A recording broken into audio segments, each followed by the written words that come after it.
Hello,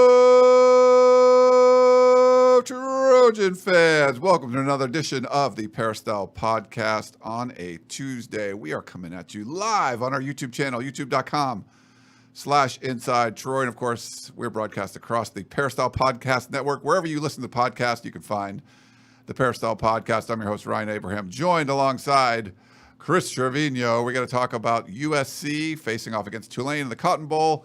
The transfer portal is heating up even more, and we are on the eve of the opening of the early signing period. So lots of roster news we want to get to, and then talk about the game. There's actually still a game left, if you guys can believe that, and do all that kind of fun stuff here on the Peristyle Podcast. If you have any questions or comments for the show, you can email us podcast@uscfootball.com, or you can call us or text us. We do have a voicemail today. Got a couple text messages. 424-254-9141 is the number. We love to hear from you guys.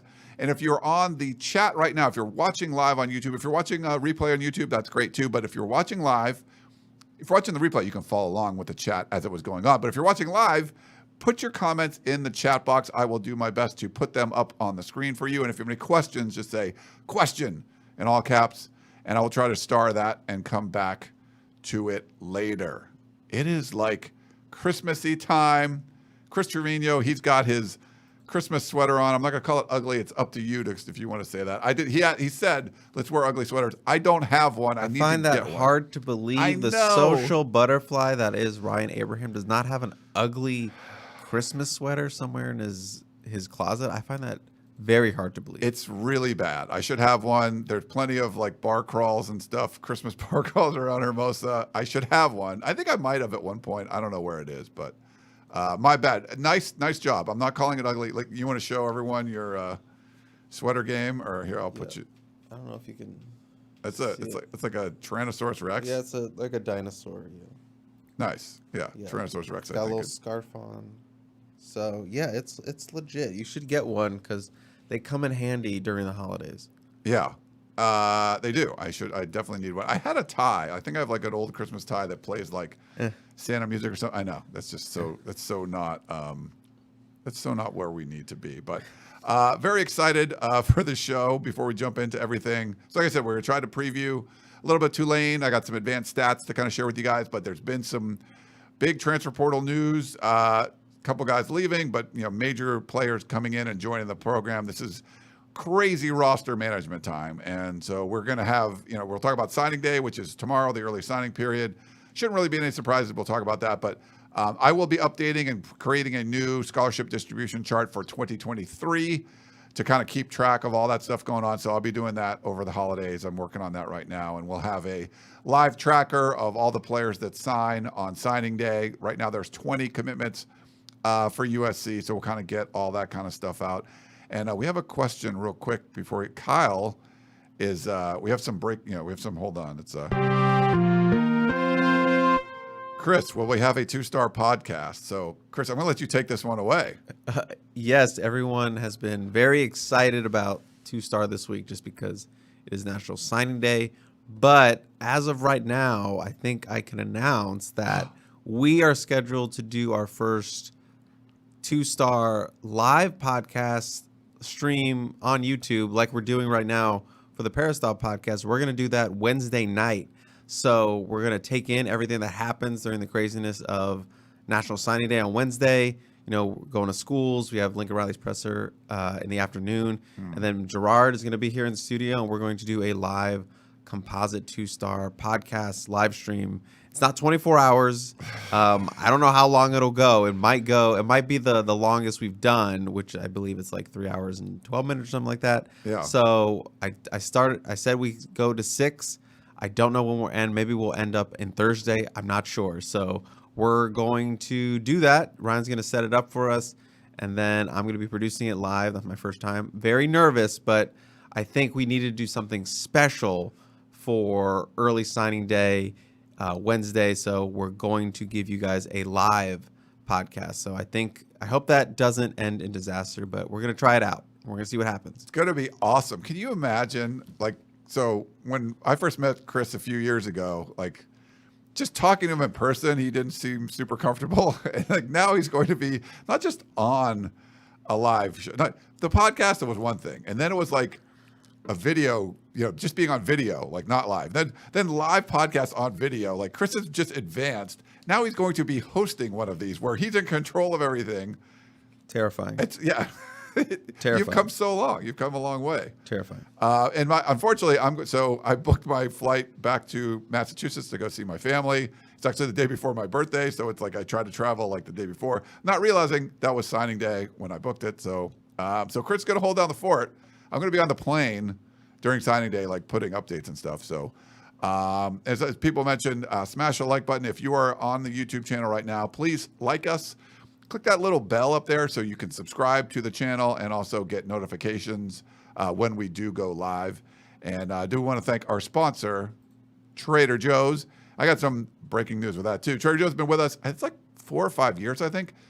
We're up for another year. They're going to be sponsoring the podcast for another year. So we're really, really, really excited about that. It's like the coolest thing. I love going to Trader Joe's.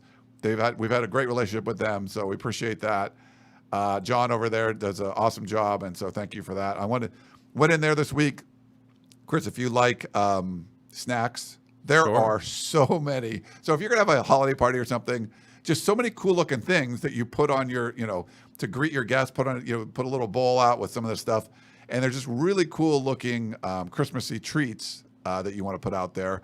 I tried the dark chocolate covered peppermint JoJo's. So they're it's kind of like a sandwich cookie, but they're covered in dark chocolate and it's got peppermint on the top.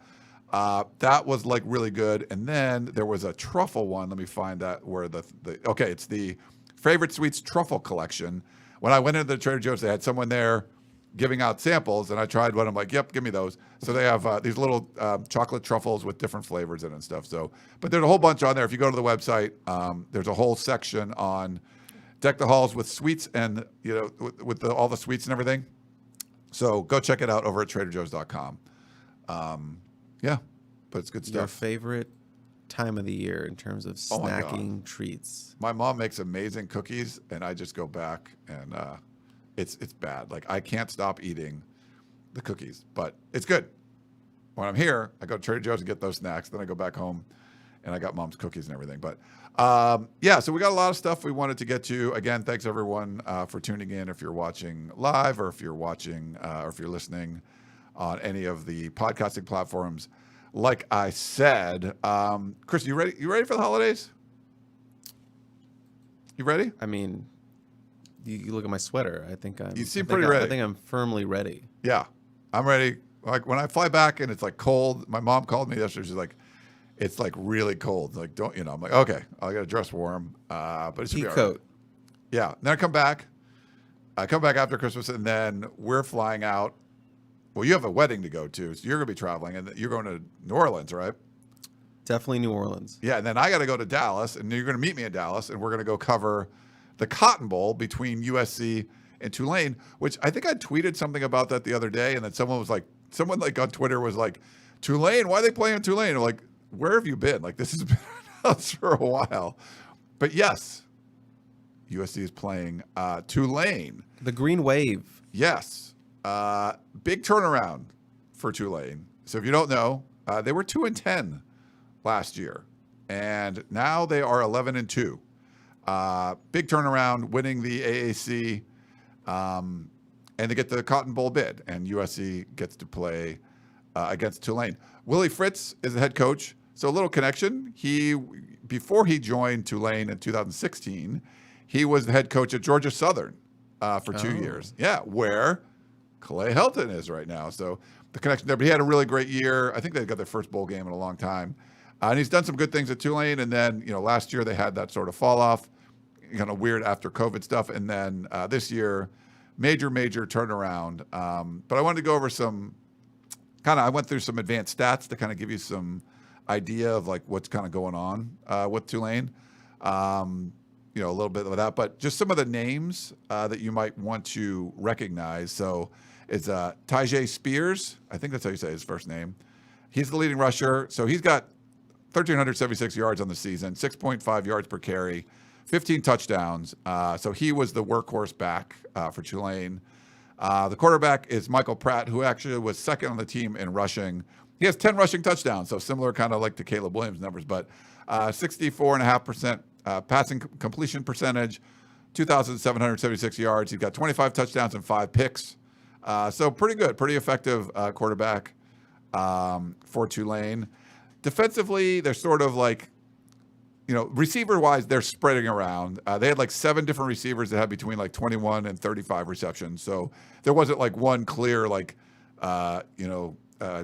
Drake London or something on this team. And defensively, too, just looking around, we'll try to get some more, updates on, who the guys are really to watch out for. But it's really the stats have been pretty spread around there. They have like a whole bunch of guys, a couple guys that have like 5 sacks. 7 different players have like 1 or 2 interceptions. So no one that was just like, this is the clear standout. This guy's got 10 sacks or anything like that. So team's a pretty, well-balanced team. And, effectively, obviously winning 11 games, pretty impressive from Tulane. Have you checked out any of the individual players for Tulane yet or anything, Chris? A little bit. I did that quick first look piece I do every week for USC's next game. This one is obviously different because I did it 3 weeks before the actual game. I didn't do it, going into the game. But yeah, that Tyjae Spears is the one that kind of jumps out to you as, 1,300 yards rushing. Almost 1,400. Yeah. Almost 1,400 yards, broke out last season. I think he had like around 800 yards before he had this season. And that's going to be one of the key things for USC's defense is stopping Spears. If he's going to run wild on them, it's going to be a very interesting game, but if they can shut him down, put the ball in Michael Pratt's hands, which, it's also another wrinkle for them, just that his mobility. He can run, we know USC has struggled with mobile quarterbacks, but I would say you don't want Tyjae Spears to beat you. You don't want him to run for 250 and 3 touchdowns in the Cotton Bowl. You don't want that. So they need to shore up that run game. And as we mentioned, that run game was playing really well going into that Pac-12 championship, and then the gears kind of busted there at the end of the second half. So they need to reassess, being a good run defense team like they did against Notre Dame and somewhat UCLA, and they just need to tackle better. If you're not bringing Spears down, it's going to be a long night for this team. And I think it's a really interesting matchup, just with a mobile quarterback and a really dynamic running back. I think it's going to be fun, but I think it all comes down to Caleb Williams' health and that defense, if they get their mind right. And I mentioned this on the national show that, USC's defense, after that first Utah loss in Salt Lake City, Ryan, if you remember, some of their confidence was shaken. They looked a little shaky. Now, they had some guys out. Eric Gentry was down. But I wonder how it took them about maybe 3 weeks to get that confidence back. We started seeing them to play to what we saw early in the season. So I wonder, will we see something similar after this long break? They haven't had games to kind of get their feet back, build up some of that confidence. So I wonder what it's going to look like on January 2nd when they kick off. Are they going to be back to where they were just because they've had the time off to think about it, or do they need games to get back into that mojo? I mean, both teams will have rust respectively just because you have such a long layoff. But I mean, I'm just wondering what that mentality of that defense is going to look like after getting, worked. And it took some time after they had a 1-point loss to Utah. What's that going to look like in a couple weeks? Yeah. Well, I looked at some advanced stats. Some of the stuff, if you're like, oh, how many yards per game is the defense giving up?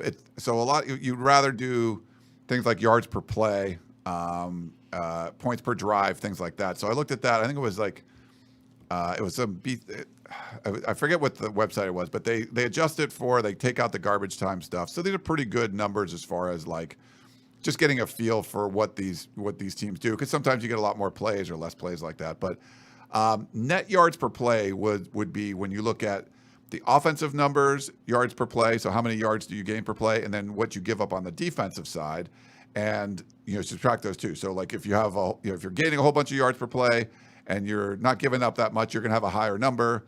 If you gain a decent amount of yards per play but you give up a bunch, you're going to have a worse number. Things like that. So Tulane's number 7 in the nation when you do look at just total net yards per play. So the kind of balance between how much they're moving the ball on offense and not giving up yards on defense. USC, for comparison, is number 30. Now, that's mostly because USC has a really good offensive number and a bad defensive number. Tulane's is more balanced. For Tulane's offense, it's number 26 at 6.41 yards per play. And on defense, they're number 8. So it kind of averages out. They're only giving up 4.73 yards per play allowed. So points per drive, it's kind of a similar sort of thing, like how many points are you giving up per drive. Tulane's number 12 in net points per drive. USC a little below that at number 17. So the net would be the same thing. How many points are you giving up per drive or getting per drive versus how many you're giving. And offensively similar. Tulane's number 18.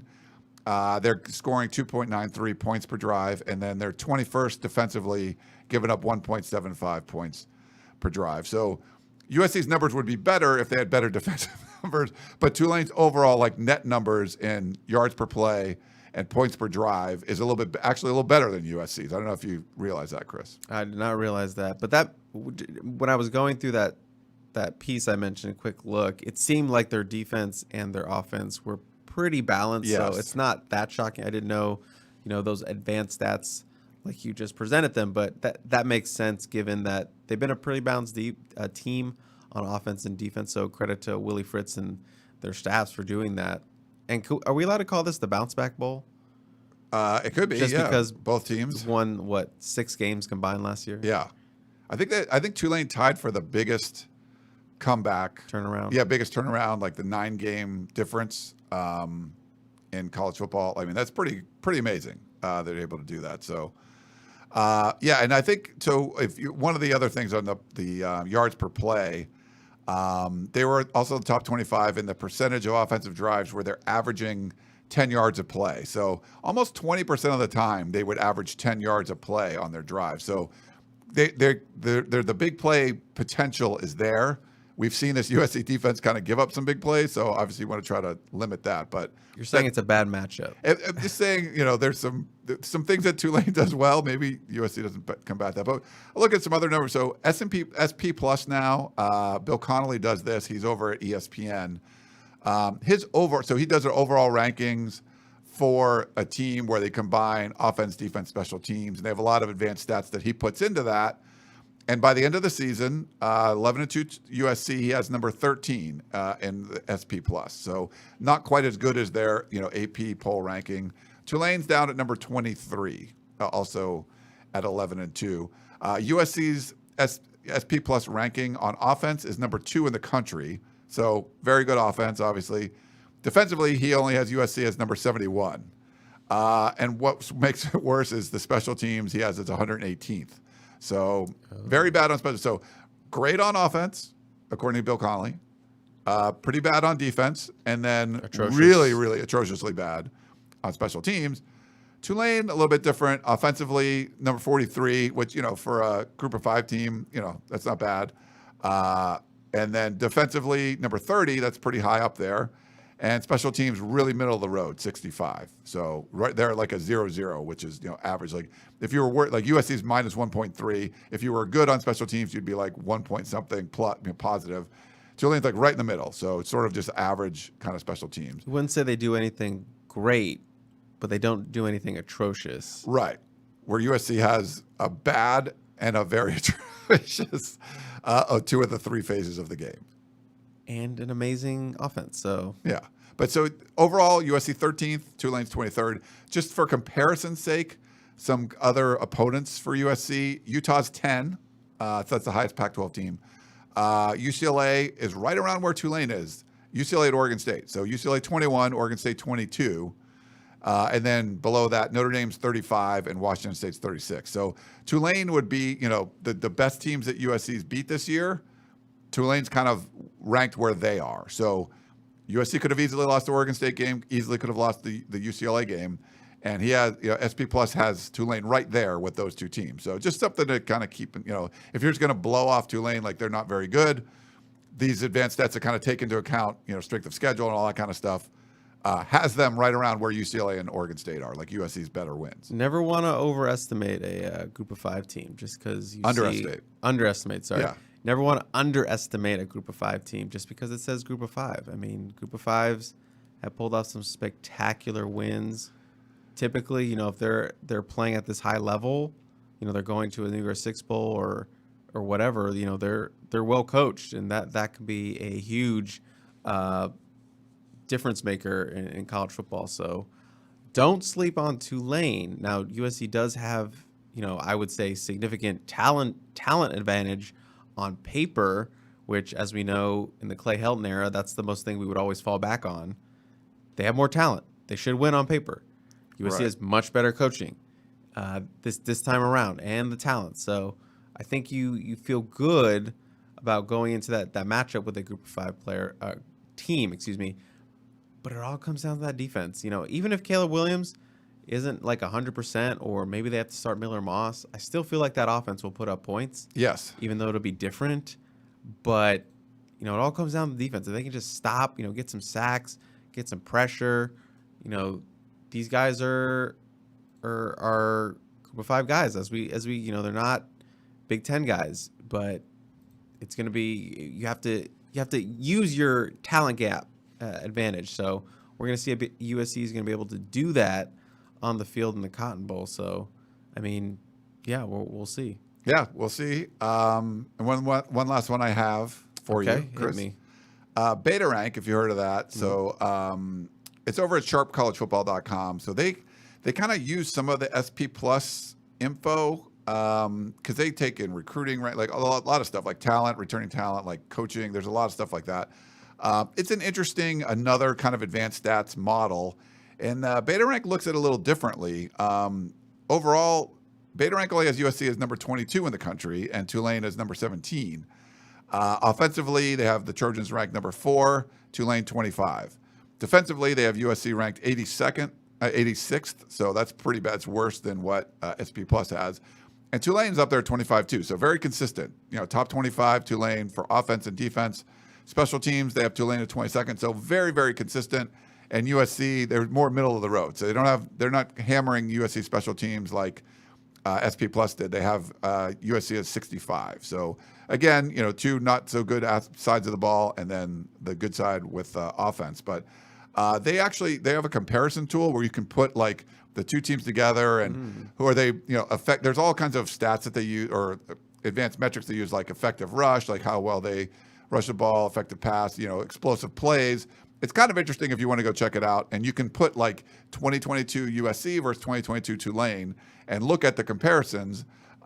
They come up with a number. They have actually Tulane as a 2.33 point favorite in this game. So I don't think that's going to be the line. I haven't seen the line yet. Have you seen the line? Or No, I have not seen the line. I have to look at it. But USC is going to be a favorite for sure.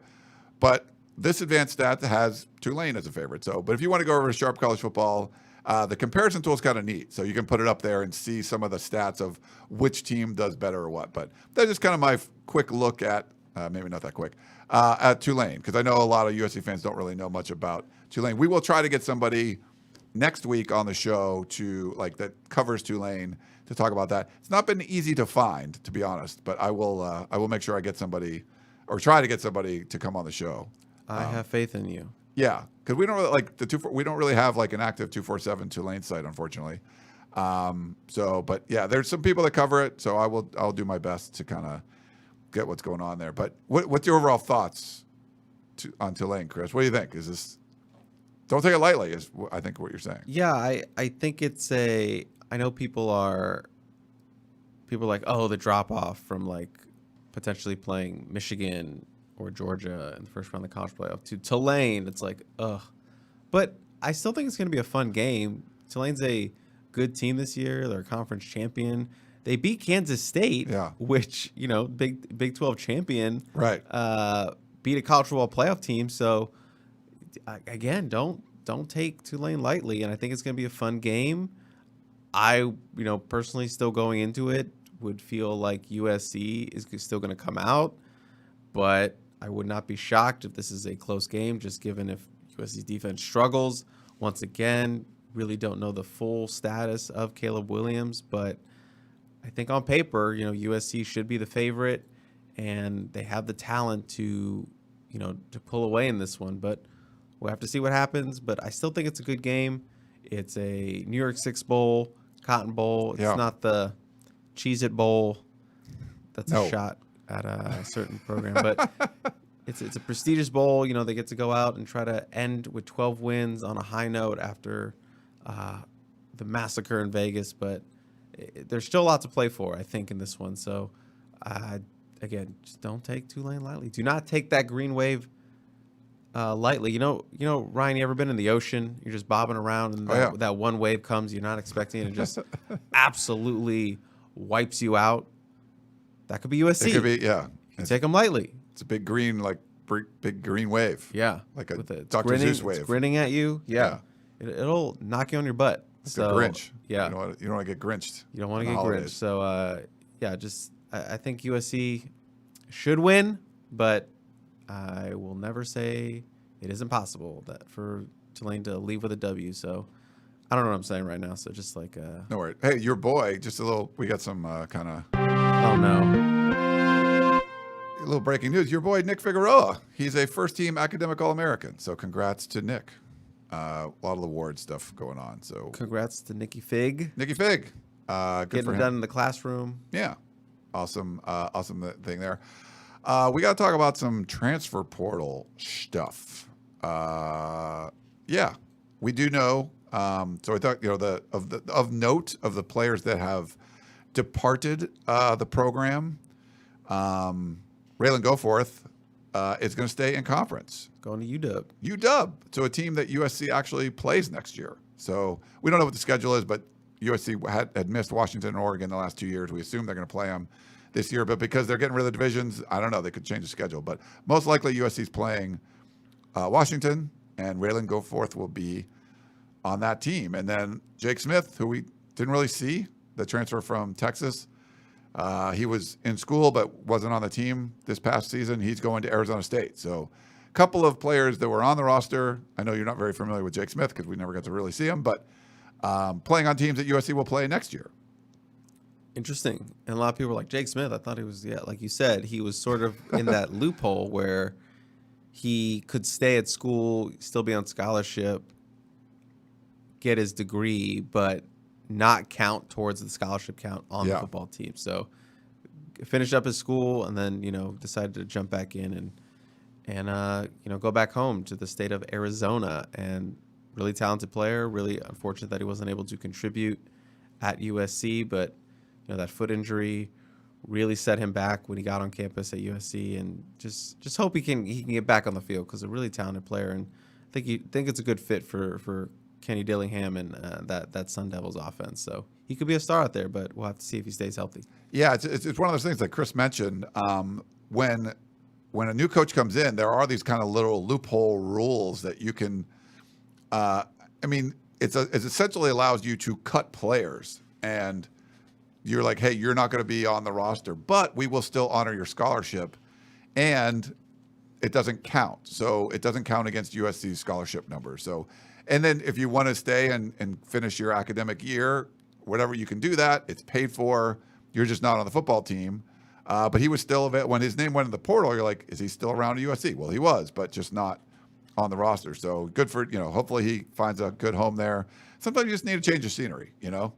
Another player that we just learned this morning, I think it was, Colin Mobley, the defensive lineman, is going to get a change of scenery. He's in the transfer portal, Chris. This one's close to my heart. A DMV guy, actually went to my high school, DeMatha Catholic.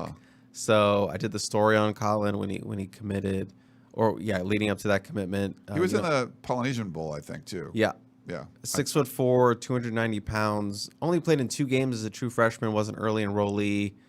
He was a guy. USC's defense was really bad in 2021, as you remember, and he was a guy like people thought, hey, maybe just play some of the young guys, and only got 15 snaps, I believe, in those 2 games, and then going to this year, people thought maybe he could make the jump, especially when they need guys to step up. But they believe he was injured in the spring. He had some sort of injury, and he could not just stay on the practice field and healthy, and that really set him back going to fall camp.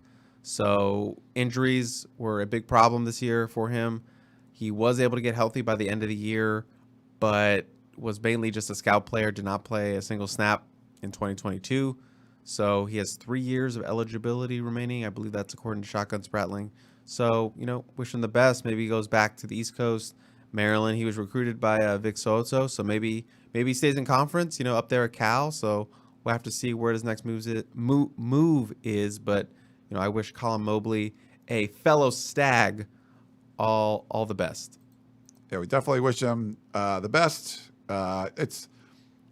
You want to see, there's so many players that go into the portal and they just never end up anywhere. So hopefully, we followed a lot of them this past year through the Orbiting the X's feature I kind of did. So I don't know if we're going to keep doing that, but, you wish these guys the best. But no one outside of Goforth was like someone that's actually started games that has left. But they have brought in some more impact players. Well, before you get into that, I just want to say, go ahead. 6 players have left USC currently from this past team. I believe somebody on the P kind of did like a rough scholarship chart, and USC's at 92 right now. So they have some. All I'm saying is expect more bodies to leave the program because you have to be at 85. Yes. So with the guys that they've brought in through the transfer portal, I believe they have 6 right now that have come in. 6 have left, but they still need some more scholarship space, especially with, potentially a couple more high school commitments and definitely going to go after some more transfer portal guys. So they need more space. So they would be at 91 right now with Colin Mobley leaving. So they got some room to create. So we expect more guys to go into the portal down the road. Kings fan said, please keep doing Orbiting the X's. Maybe we'll do it. It was just do it, Ryan. It was one of those things where there was just so many people that had left. And even, JT Daniels I had on there, and he had been gone for a couple years. But maybe just the new play. And plus it was Clay Helton. You wanted to kind of follow along with what Clay Helton was doing at Georgia Southern. And very, 6-6, make a bowl game kind of thing. So maybe we'll do that. We'll figure that out later. But thank you. Thanks for putting that together. Okay, so players coming in to the program. USC now has 3 players from Arizona, but I wanted to talk about cornerback that USC fans might have seen. Christian Roland Wallace was a starter. I think did you see he started like all 29 games he was there? Of the last 3 years, Arizona's played in 29 games. He started them all. Wow. That's 12 starts in this season, last season, and then 5 during the COVID year. Crazy. And he started 8 as a true freshman out of 12. So the guy is very experienced. A 3-star prospect out of Palmdale, California. He was a late offer by USC in the process in, 2017, 2018? I don't remember off the top of my head, but Ronnie Bradford offered him. If you remember that name, I know a lot of people just shuddered in the chat, but USC was a dream school for him. He was committed to Arizona at the time to coach meet at Arizona, but they pushed at the end, but it's just his commitment to Arizona. They were the school that were on him first. Demetrius Martin, a very good recruiter. Yep. So they held on that pledge, and he became a multi-year starter for them. Started a lot of games. I don't believe he earned any all Pac-12 stuff, but very experienced. Someone put a clip on YouTube of him going against Drake London and that Drake London game. Yeah, we had I have the picture. I don't have a clip of it, but I have a picture. Yeah. That was the one he broke his ankle, unfortunately. But there's clips of there, and, Christian Roland Wallace was not backing down from him. He's very physical. I believe he's about 6'1", 6 foot. He was an athlete out of William Knight High School. I went to see one game of him in the playoffs, just went bananas. One of the most incredible playoff performances I've ever seen. We'll talk more about that on the composite 2-star, but I think it's a nice pickup. You're losing Mekhi Blackman. You could use some more veteran experience, bringing Damani Jackson up, Sierra Wright, Jacoby Covington. So you got a really nice core there, and you're still trying to get some high school guys too. Roderick Pleasant, Dalen Austin. Yeah. You have Malachi Crawford coming in. So really a lot of young talent there, and I think Christian Roland Wallace is a nice fit for this defense. For sure.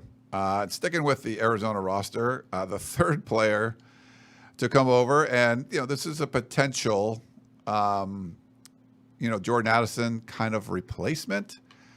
He led the Pac-12 in receiving yards, and if you remember back, I think I put it on the P on November 16th, when Arizona was playing against Washington State.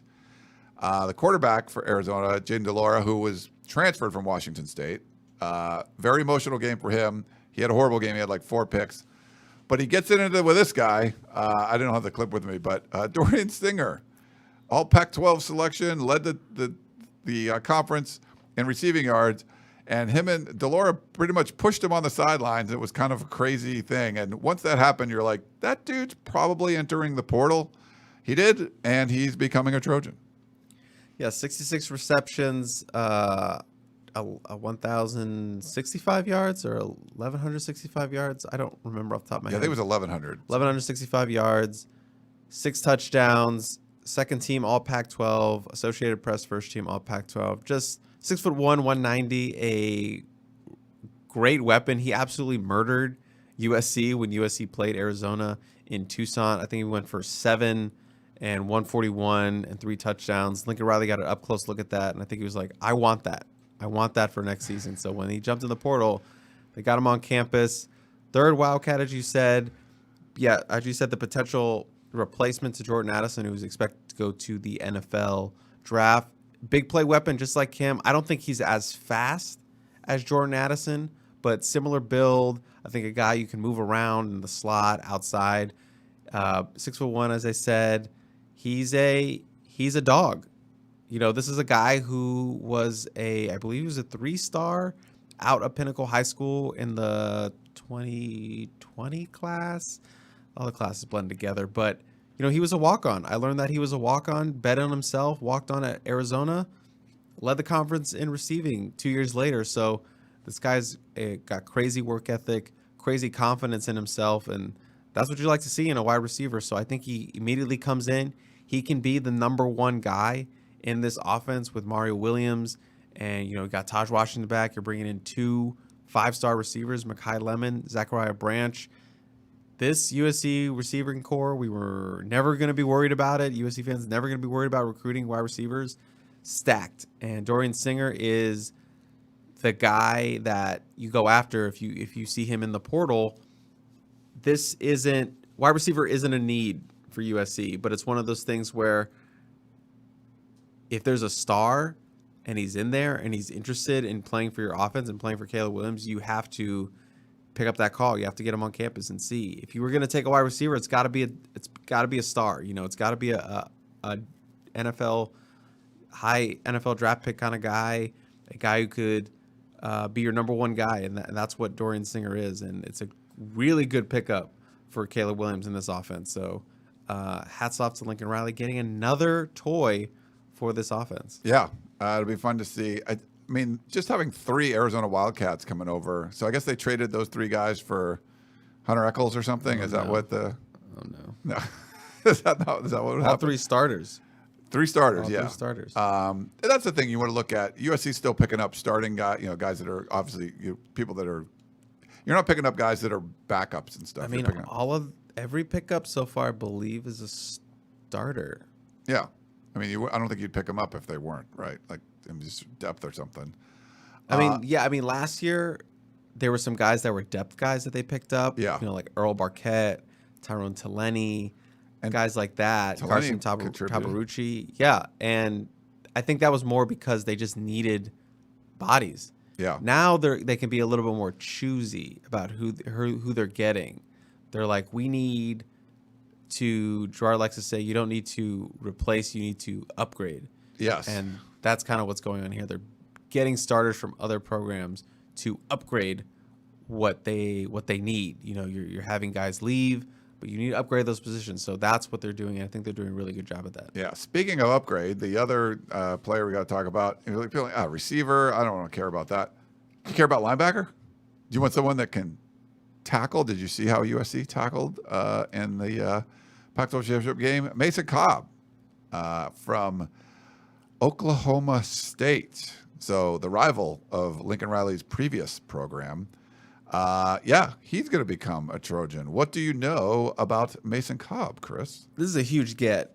And probably as it stands right now, the top pickup for USC's transfer class, which is number 5 in the country right now after the addition of Cobb. You know, Dorian Singer, yeah, that's nice. But as I just mentioned, USC's not worried about wide receiver. You know what they're worried about, Ryan? Defense. They're worried about linebacker.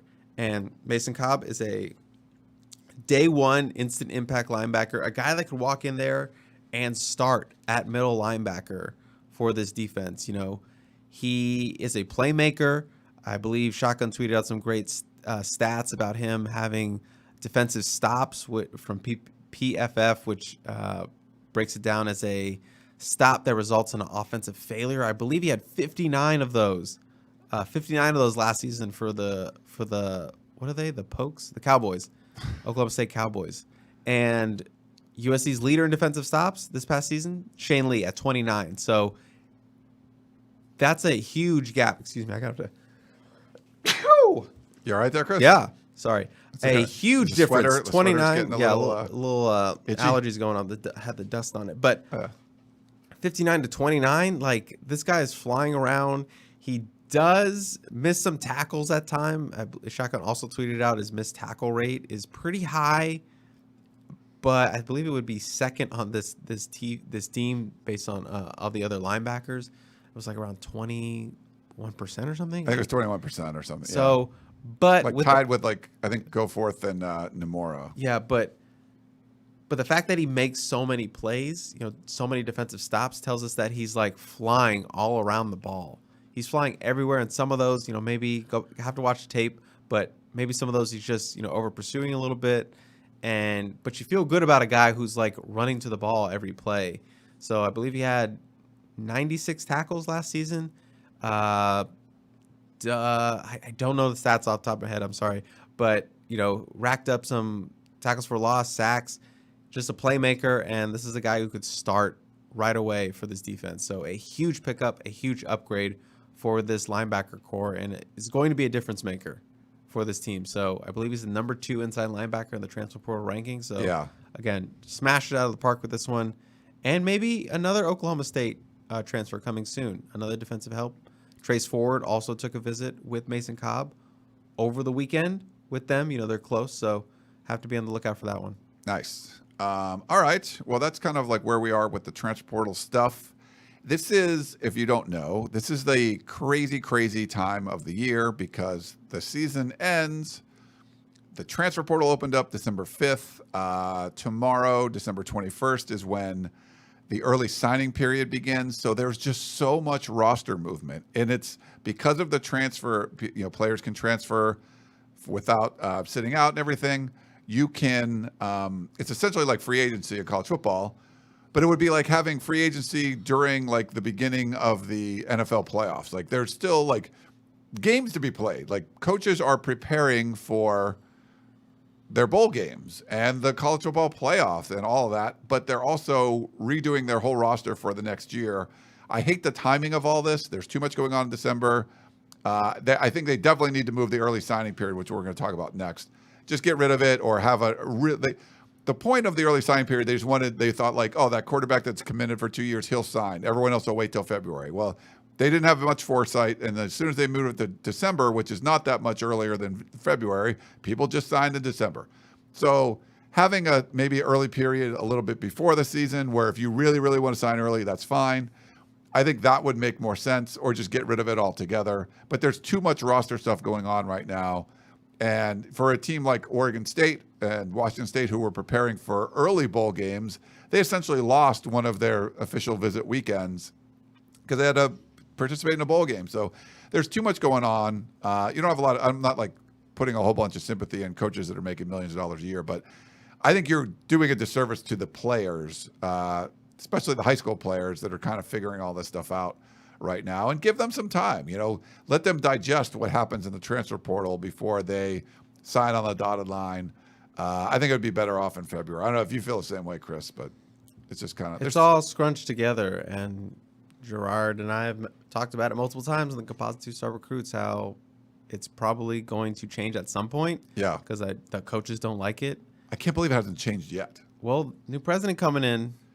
Yeah. Maybe we'll see some changes in that regard. But, yeah, it definitely needs to change, and I think it will change, but when that happens, I don't know. Yeah, you're trying to have like these bowl practices and like hosting visitors, and there's just a lot going on. So hopefully they fix this and move it. I missed the February signing period, especially now with how prominent the transfer portal is. But tomorrow is the early signing period, so make sure you're over at uscfootball.com.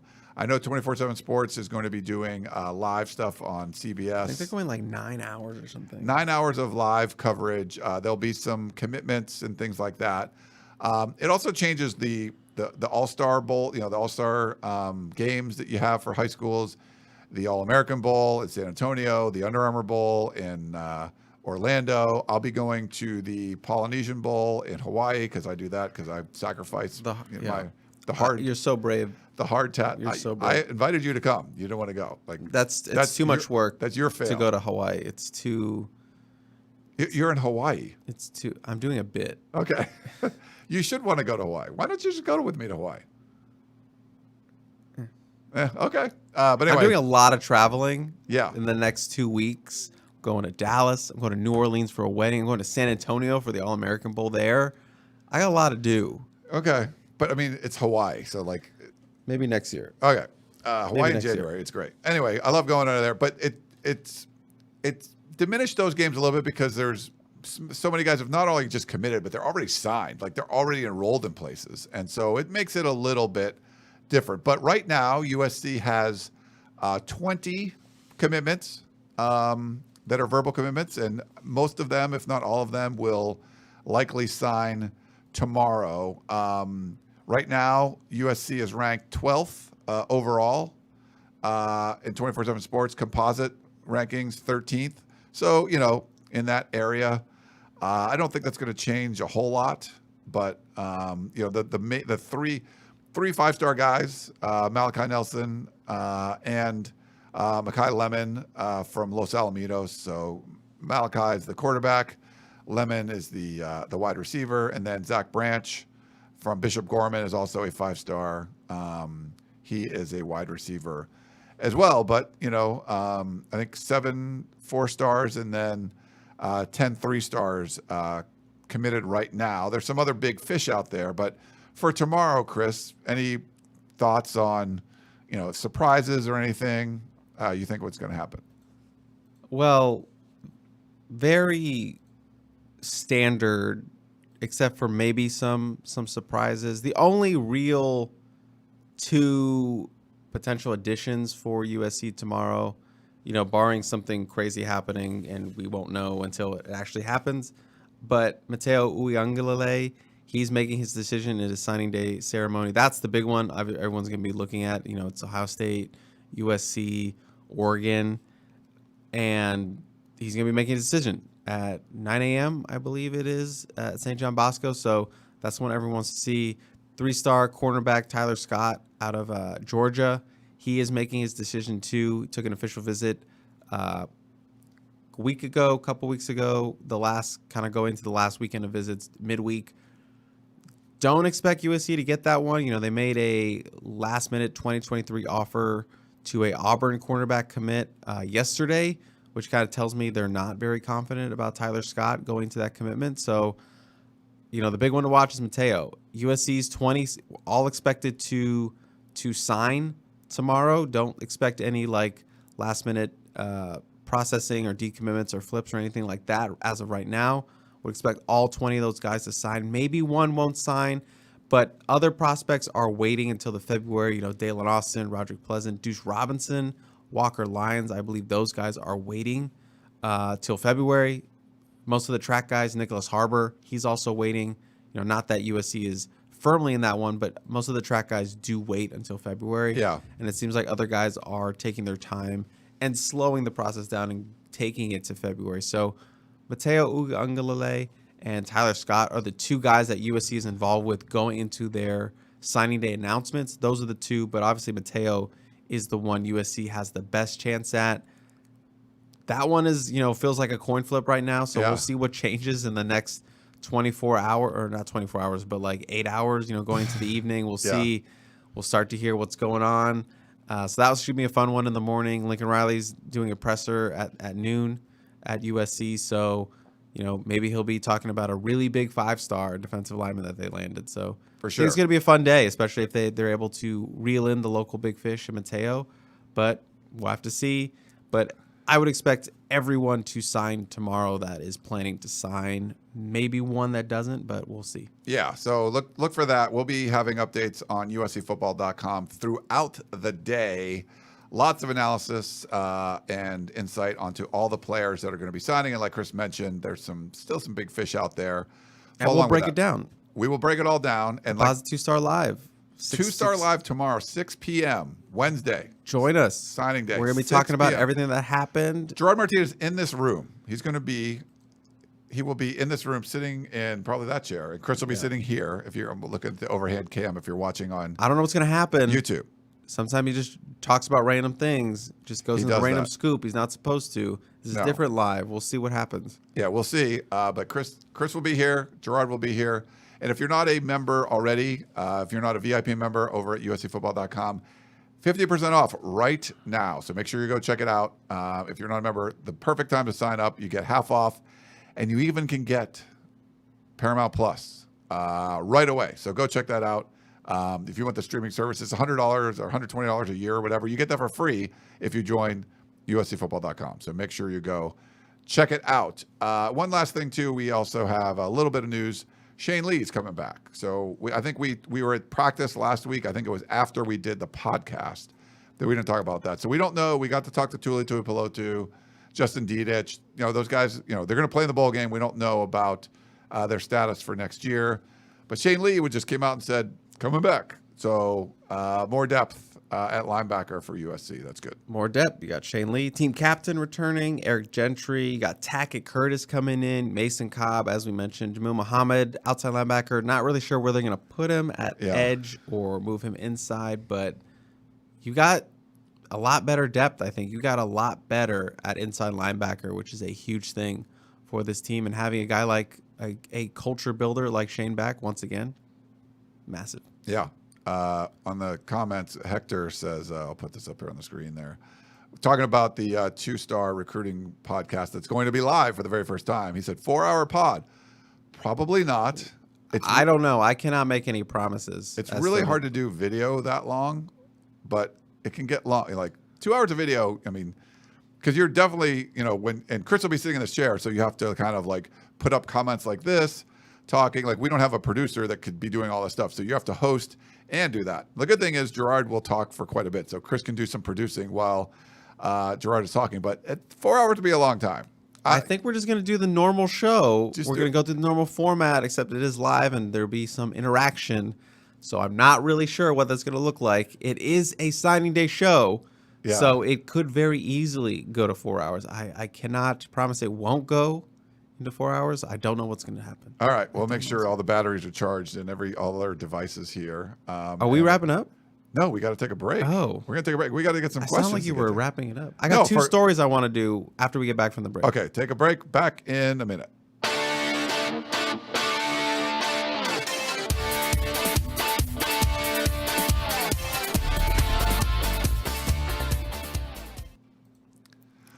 All right. We're back here on the Peristyle Podcast. If you're listening on any of the podcasting platforms, thank you for that. If you're watching live on YouTube or the replay on YouTube, we thank you for that as well. You can put your questions in the chat. If you're watching live on YouTube, put question up front. I'll try to star it and come back to it later. But Chris, you have some stories to get to. I have two very quick stories. Okay. First one is a shout out to Todd I don't know if he wants me to do his full name, so I'm just going to say Todd. But a couple weeks ago, I had mentioned that I love pasta. I think we were talking about Trader Joe's or something. Okay. This isn't sponsored, but Todd works for a artisanal pasta company, and they sent me some pasta. So I just want to say shout out to Todd and Semolina.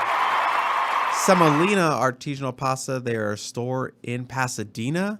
Go check it out, Very people. delicious. Just want to say a quick shout out. I know it's not sponsored or anything, but I just want to show some love to a listener who showed me some love. So, Ryan, I hope you are okay with that. Oh, I'm totally okay. I'll sneak you a box if you want. I would love that. You reminded me. I have to give a couple of shout outs too. Do you have another shout out or do you have a story? I have one story. You Okay, you let just me do the shout out. Yeah, do your and then shout get out. into your story. I was at the gym, I think it was on Friday, working out early morning. I take a 6 a.m. spin class, then I do some weights and stuff afterwards. And during the weight portion, it was Alvin. He's a USC student, comes up to me and just says, hey, he shows me his phone. He's listening to the Peristyle Podcast right now. I thought that was really cool. So it was fun. So shout out to Alvin. He was listening to the podcast in the gym. And then I had to go, I had a flat tire or a tire that was like losing air that I put air in it, kept leaking. So I brought it to the tire store over in Torrance. And I'm sitting there waiting to get my car, and John comes up to me and says, hello, I'm a big fan. I've been on your site for 15 years and stuff like that. So I wanted to shout out those guys. Thanks for coming to say hello. And I love that you guys listen to the podcast. And shout out to all the people who were showing off their like Spotify Wrapped, where it showed like Peristyle Podcast was your most listened to podcast for the year. So shout out to those people. And then my story, which no one believes, I tweeted about it. I don't know if you saw it, but I was walking my dog. And I'm crossing the little alleyway, where the garbage trucks come through, and a garbage truck is making the left into the alley, and I run across because I don't want to get run over. And then the guy leans out the window, and I thought he was going to yell at me for something or not having my garbage cans right. I'm a homeowner now, or I live in a house. I don't know about having my own garbage cans. I don't know what I'm doing. So I thought he was going to yell at me, and he goes, Mr. Trevino, I love you. Fight on. And I looked around because no one else is there except for the dog and me, a dog and him. And I'm like, no one's going to believe me. No one's going to believe this. And he said, I want to shout out on the podcast. I don't know which podcast he's referring to, this one or Composite, so I'm going to do two. But shout out to Cliff Nichols because he gave me his full name when I asked his name. Okay. And he gave me a big old fight on. So I'm stunned that walking my dog in my neighborhood, the garbage man recognizes me and is like, hey, love your work. I want a shout out. So you're getting the shout out, Cliff. I hope you're out there. I hope this is the podcast you're referring to. I'm still going to do it for Composite, but yes, I got to make sure you hear it. I'm doing it right now. No one believes me. If you're in the chat, please come forward, and not referring to the guy on Twitter who changed his entire Twitter profile to Cliff the Garbage Man. That is not him, but I really appreciate the dedication to the bitch. So shout out to that guy as well. Nice. Imposter Cliff the Garbage Man. Awesome. Yeah. Well, anyway, thanks. It's fun in the holidays. It's fun when people just randomly just come up to you and say hello. Like, oh, I thought you were going to yell at me. Oh, thanks. Thanks for saying hello. I appreciate that. All right, let's get to some questions. We have a voicemail. Eddie from Orange. Guess who it's from? This question is for the flagship of the Peristyle Podcast. Quick question for you. I know a lot of their fan bases are thinking that USC is giving a lot of money for, giving out NIL money to get a lot of transfers in, with the, leading receiver in the Pac-12 in 2022 joining USC in the transfer portal yesterday. Do you think that's because of NIL money? Do you think it's because he wants to play with a Heisman Trophy winner, or because he doesn't want his quarterback to punch him in the face anymore? All right, I'll take the call or the answer offline. Thanks, this is Eddie from Orange. Wait, so Delora punched Singer? Delora, pushed him. Oh, Delora pushed him. Yeah, that's what I was referring to. I thought it was the other way around. No. Like the Singer was. I think at this point, Delora had only thrown like one pick and comes to the sideline, and they're like kind of face to face, and Delora it didn't look good. He's a very kind of emotional, fiery, emotional character, and then I don't think that helped. I believe I got to go back and watch the game again, but I believe he threw 3 more picks after that incident. So Singer wasn't the problem. There was the quarterback play was a problem, but I think in this situation it's a little bit of all three. Okay. Who wouldn't want to play with the Heisman winner? Duh. Yeah. Who won't push you? Who won't push you? I think NIL money in LA got some good Potential there. some good potential there. And then, maybe you don't want to play in a. Not saying it was a toxic situation, but you don't want to play in a hostile situation like that where you're getting pushed on the sideline. I know it's an emotional game, emotional sport, but yeah, I don't think you'd want that if the relationship's not great. And also going back to Caleb Williams seems like a really great teammate. Bringing his lineman to the Heisman thing, always backing his guys. I think it's a little bit of all three in that situation. Yeah, I would say if you hear stuff in the media that USC is just like dropping bags with players and stuff, that is way overblown. I would lean more towards you get to play with the guy that won the Heisman Trophy. I think that's probably the biggest aspect of it. And also just knowing that in this situation, he probably wasn't going to be sticking around when you have that kind of confrontation with your quarterback. So that was a really weird one. Not good. That was not good.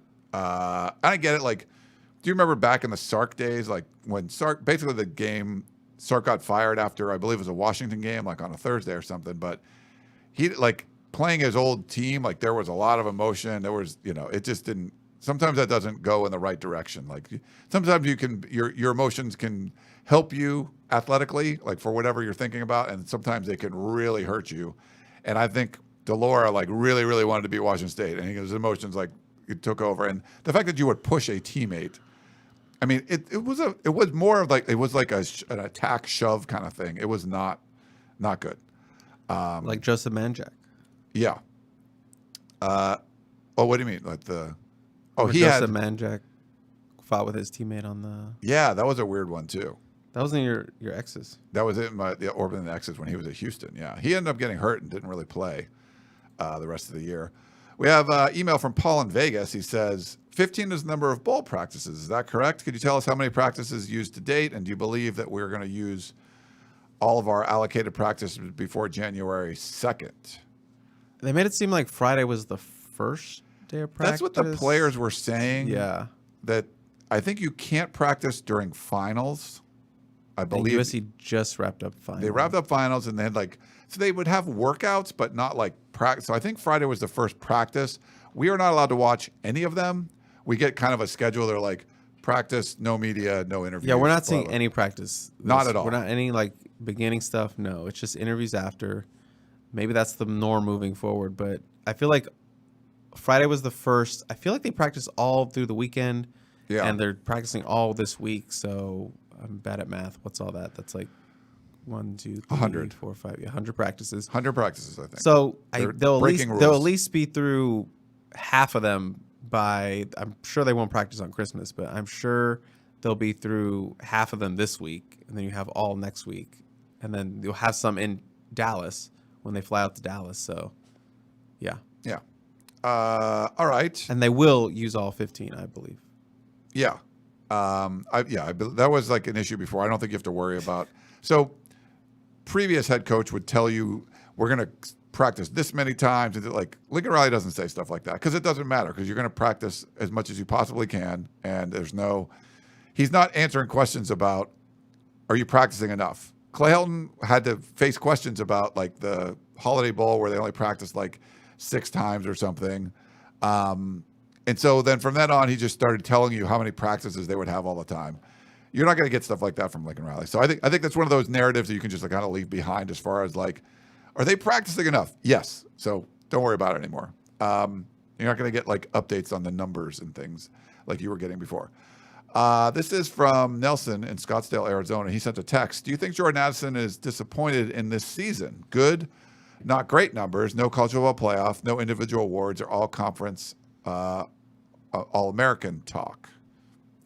I could see a little bit of disappointment, not getting the conference championship. I don't know if anything, but he got hurt. It happens in college football. I think that's something you just have to take into account with him is, he missed 2 games, did not finish the Utah game. He plays a full season. He's probably a finalist for the the Blitnikoff again.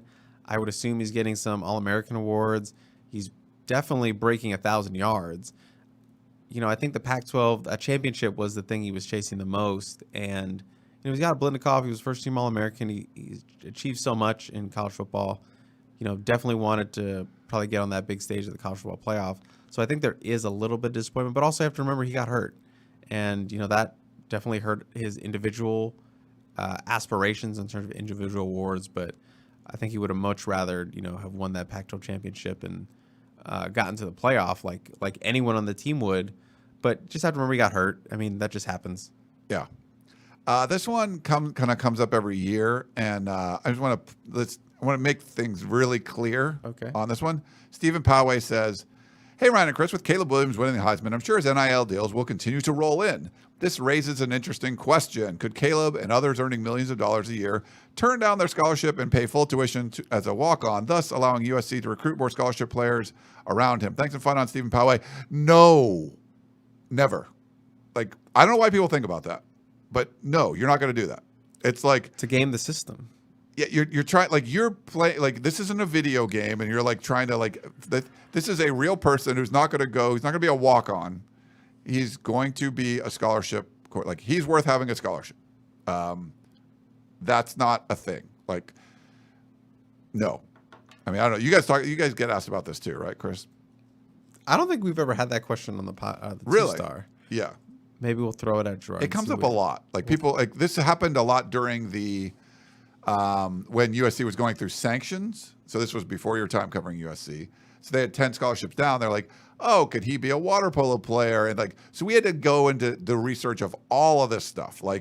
So say you came in and you had a scholarship from another sport, you'd had to play that sport for 2 years, and then you could play on the football team. Football team trumps everything. So if you play football and even basketball, you're going to count as a football player. So the only way you don't, I think you have to go to play the other sport for 2 years on scholarship, and then I think you could play football without counting. But no, I think you're trying to figure out the system, but just that's not a thing. No, I've never talked to anyone that would yeah, that's what they would do. They're not gonna be a walk-on, so they would give some other scholarship. So this is, yeah, no, I'll just say no. I think they'd rather spend that money on their teammates. Yeah, he could buying them right beats or watches or whatever. But that's not one thing you're going to sacrifice, because there's privileges that come with being a scholarship athlete, and you don't want to give those up. I believe all your food is paid for. Yeah, you get all the room and board and stuff. So yeah. Let's go. Ralph in Arizona had 3 questions. Which recruits, porthole or high school, do we expect to enroll early? What, high school recruits? Yeah, I don't think we know all of them. There'll be some. I'll give you 3. Okay. Tackett Curtis, Quentin Joyner. Oh God, I had a third one. Malachi Nelson. Okay. There's 3. But we'll have a lot more detailed stuff up on the site. It's probably more detail than we'd have on this podcast.